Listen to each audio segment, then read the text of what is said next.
Is your Dodge Ram alarm randomly going off? It's a common problem, especially in 2013-2024 models. Start with the simplest solutions. Check your key fob battery, CR2032. A weak battery often triggers false alarms. Next, inspect door and hood switches for corrosion or damage. These sensors can send false open signals. Lubricate them with dielectric grease if you find any corrosion. These two steps resolve many common alarm issues quickly and cheaply. If basic fixes don't work, the RF hub may be the culprit. This unit controls alarm functions and is prone to software glitches or failure.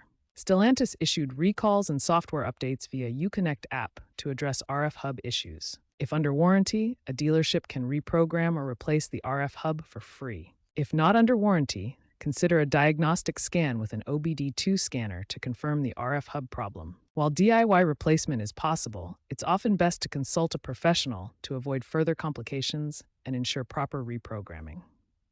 Ignoring the alarm can lead to battery drain and security risks.